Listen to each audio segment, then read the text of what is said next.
മുസ്ലിങ്ങളെ സംബന്ധിച്ചു ഖുർആൻ മുഴുവനും അവർക്ക് പ്രിയപ്പെട്ടതാണ്. ഖുർആൻ മുഴുവൻ അല്ലാഹുവിന്റെ കലാമാണെന്ന് സംശയരഹിതമായി വിശ്വസിക്കുന്നവരാണ് അവർ. എന്നാൽ ഇസ്ലാം ഒന്ന് പൊളിയണം എന്ന് ആഗ്രഹിക്കുന്നവർ, മുസ്ലിങ്ങളെ ദീനിൽ നിന്ന് പുറത്താക്കി തങ്ങളെപ്പോലെ ആക്കണം എന്ന് കൊതിക്കുന്നവർക്ക് ഏറ്റവും പ്രിയപ്പെട്ട സൂറയാണ് സൂറത്ത് തൗബ. ഖുർആനിലെ 9-ാമത്തെ അധ്യായമാണിത്. ഖുർആനിലെ ഈയൊരു അധ്യായത്തിന് ഒരു പ്രത്യേകതയുണ്ട്.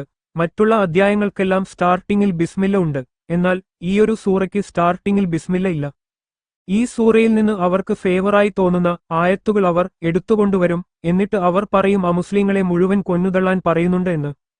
ഹിന്ദു ഐക്യവേദിയുടെ ഒരു മഹാൻ, അയാളുടെ പേര് ഞാൻ ഇപ്പോ പെട്ടെന്ന് ഓർക്കുന്നില്ല, അയാൾ ചാനൽ ചർച്ചയ്ക്കിടയിൽ വന്നു ഈ സൂറയിലെ 5-ാമത്തെ ആയത്ത് സ്ഥിരം കോട്ട് ചെയ്യാറുണ്ട്. ഇതുപോലെ തന്നെ മറ്റൊരു അവതാരമുണ്ട്. ശ്വാസം വിടാൻ പോലും പ്രയാസപ്പെടുന്ന ഇദ്ദേഹം കുഴിയിലേക്ക് കാലും നീട്ടിയിരിക്കുന്ന ഈ സമയത്തും തൗബയിലെ ആയത്തുകൾ അടർത്തിയെടുത്ത് അതിന്റെ മുൻപുള്ളതോ ശേഷമുള്ളതോ ഒന്നും നോക്കാതെ, അതിന്റെ തഫ്സീറോ ഒന്നും നോക്കാതെ എടുത്തു പ്രയോഗിക്കുന്നത് കാണാറുണ്ട്. ഞാൻ ഈ വീഡിയോ ചെയ്യാൻ കാരണം നമ്മുടെ ചാനലിൽ കമന്റ് ചെയ്യുന്ന ജൈസൺ സാറിന്റെ അഭ്യർത്ഥന മാനിച്ചാണ്. അദ്ദേഹത്തിന് ഈ സൂറയിലെ 123-ാമത്തെ ആയത്തിന്റെ വിശദീകരണം അറിയണം പോലും. ഈ ആയത്ത് മാത്രമല്ല, ഇവരെ പോലുള്ളവർ പറയുന്ന 5-ാമത്തെ ആയത്തിന്റെ വിശദീകരണവും ഈ വീഡിയോയിൽ ഉൾപ്പെടുത്തുന്നുണ്ട്. തുടർന്ന് കാണുക. സൂറത്ത് തൗബയുടെ ആദ്യത്തെ ആയത്ത് തുടങ്ങുന്നത് തന്നെ ഇങ്ങനെയാണ്: ബഹുദൈവ ആരാധകരിൽ നിന്ന് ആരും ആയിട്ട് കരാർ ഏർപ്പെട്ടുവോ അവരുമായിട്ടുള്ള എല്ലാ കരാറുകളും അല്ലാഹുവും ദൂതനും ബാധ്യത ഒഴിഞ്ഞതായി അറിയിച്ചുകൊള്ളുന്നു എന്നത്. അപ്പോൾ ഇതിൽ നിന്നും നമുക്ക് മനസ്സിലാകുന്നത് ഒരു കരാർ പറയുന്നുണ്ട് എന്നാണ്. ഇനി 5-ാമത്തെ ആയത്തിലേക്ക് പോവുകയാണെങ്കിൽ അതിൽ പറയുന്ന വിലക്കപ്പെട്ട മാസം കഴിഞ്ഞാൽ ബഹുദൈവ വിശ്വാസികളെ കണ്ടെടുത്തുവെച്ചു കൊന്നുകളയുവാൻ. ഈ ആളുകൾ വളച്ചൊടിക്കുന്നത് യുദ്ധം വിലക്കപ്പെട്ട മാസങ്ങൾ കഴിഞ്ഞാൽ കാണുന്ന ബഹുദൈവ വിശ്വാസികളെ വധിച്ചു കളയാൻ എന്നാണ്. എന്നാൽ അതിന്റെ തൊട്ടടുത്തുള്ള ആയത്തിൽ തന്നെ കൃത്യമായി പറയുന്നുണ്ട്, ബഹുദൈവ വിശ്വാസികളിൽ ആരെങ്കിലും നിങ്ങളുടെ അടുത്ത് അഭയം തേടി വന്നാൽ അവർക്ക് അഭയം നൽകി അവരെ സുരക്ഷിതമായ സ്ഥാനത്ത് ആക്കുകയും ചെയ്യണമെന്ന്. ഇത് ഈ വിമർശകർ കാണില്ല, അല്ലെങ്കിൽ മനഃപൂർവ്വം കാണാതെ ഒഴിവാക്കി വിടും. അതിനുശേഷം പറയുന്നുണ്ട്, ബഹുദൈവ വിശ്വാസികളിൽ നിന്ന് മാന്യമായി നിലകൊള്ളുന്നവരുണ്ടെങ്കിൽ അവരോട് നിങ്ങളും തിരിച്ചു മാന്യമായി നിലകൊള്ളണമെന്ന്. ഇതിന്റെ തുടർച്ചയായി താഴോട്ടുള്ള ആയത്തുകളിൽ എന്തുകൊണ്ട് കരാർ വിച്ഛേദിച്ചു എന്ന് കൃത്യമായി പറയുന്നുണ്ട്. അതായത് ബഹുദൈവ വിശ്വാസികളിൽ പെട്ടവർക്ക് ആധിപത്യം ലഭിച്ചു കഴിഞ്ഞാൽ അവര് മുസ്ലിങ്ങളുടെ കാര്യത്തിൽ കുടുംബ ബന്ധമുള്ളത് മറ്റു കാര്യങ്ങൾ ഒന്നും പരിഗണിക്കുകയില്ല. മുസ്ലിങ്ങളെ അവരുടെ മതമനുസരിച്ച് ജീവിക്കാൻ സമ്മതിക്കുകയില്ല. അതുകൊണ്ടാണ് അവരുമായിട്ടുള്ള കരാർ വിച്ഛേദിക്കേണ്ടി വന്നത്. ഒന്നും കൂടെ കൃത്യമായി ഇക്കാര്യം 12-ാമത്തെ ആയത്തിലും 13-ാമത്തെ ആയത്തിലും സൂചിപ്പിക്കുന്നുണ്ട്.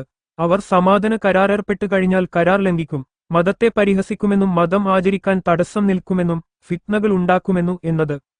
ഇവർ തന്നെയാണ് യുദ്ധം തുടങ്ങിവെക്കുന്നത് എന്നും പറയുന്നുണ്ട്. ഇപ്പോൾ വ്യക്തമായല്ലോ കാര്യം.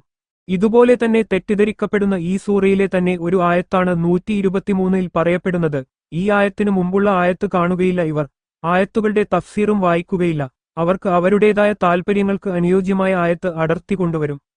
ഇങ്ങനെ തുടങ്ങിയാൽ നമസ്കരിക്കാൻ പോലും കഴിയില്ലല്ലോ.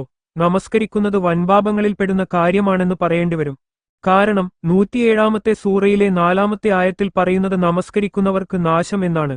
എന്നാൽ അതിന്റെ മുമ്പും ശേഷവുമുള്ള ആയത്തുകൾ വായിക്കുകയും തഫ്സീർ നോക്കുകയും ചെയ്താലേ പ്രസ്തുത ആയതുകൊണ്ട് ഉദ്ദേശിച്ചത് എന്താണെന്ന് നമുക്ക് മനസ്സിലാവുകയുള്ളൂ. ഇവിടെ 122-ാമത്തെ ആയത്തിലും 123-ാമത്തെ ആയത്തിലും പറയുന്നത് തബൂക്ക് യുദ്ധത്തെക്കുറിച്ചാണ്. ഇത് ഇബ്നു കസീറിന്റെ തഫ്സീറിൽ രേഖപ്പെടുത്തിയിട്ടുണ്ട്. അല്ലാതെ ഈ ആയത്ത് പറയുന്നത് ലോകത്ത് കാണുന്ന എല്ലാ അമുസ്ലിമികളെ കൊന്നു തള്ളാനല്ല.